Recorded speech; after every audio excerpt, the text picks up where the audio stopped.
আসসালামু আলাইকুম প্রিয় দর্শক, আশা করি সবাই ভালো আছেন। দেখেন, আসলে এটা আমাদের গ্রামের মসজিদ।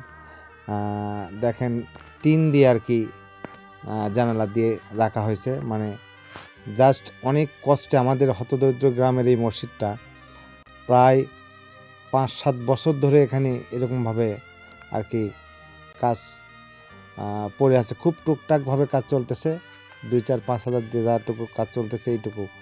এই যে আজকে 2টা জানলা লাগানো হলো, এটা হলো বাইরের জানলা, মেন জানলা না, বাইরের জানলা। এটা এই 2টা একজন টাকা পাঠাচ্ছে 15,000, এই 15,000 দিয়ে 2টা জানলা হয়েছে আর কি।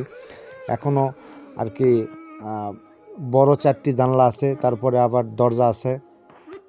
এই দরজাগুলো আমরা করতে পারতেছি না। এরপরে প্লাস্টার আছে, শুধু গাঁথনিটা করা হয়েছে, প্লাস্টার আছে আর ছাদটা দেওয়া হয়েছে।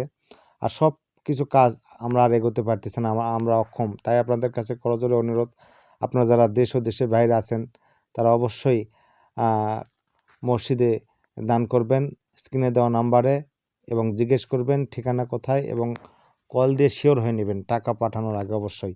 দেখেন, আমরা টিন দিয়ে রাখছি আর কি। এই যে এগুলো মেন জানালা, এই মেন জানালা চারটা মেন জানালা আছে। 4টা মেন জানালায় প্রায় আপনার 40-45 হাজার টাকা লাগবে।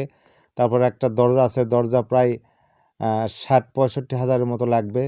দেখেন, আমরা এই যে উপরে যে সিঁড়িটার যে ঘর, এটাও করতে পারিনি আমরা। এমন পরিস্থিতিতে, মানে সত্যি আমাদের গ্রামের বেশিরভাগ মানুষ মানে কাজ করে খায়, তারা নিরীহ, তারা দিতে পারতেছে না।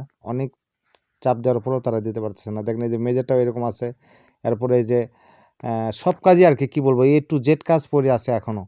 জাস্ট আপনার ছাদ ঢালাই দিয়ে এই যে ইলেকট্রিকের কাজ বাকি আছে, সম্পূর্ণ কাজ বাকি আছে।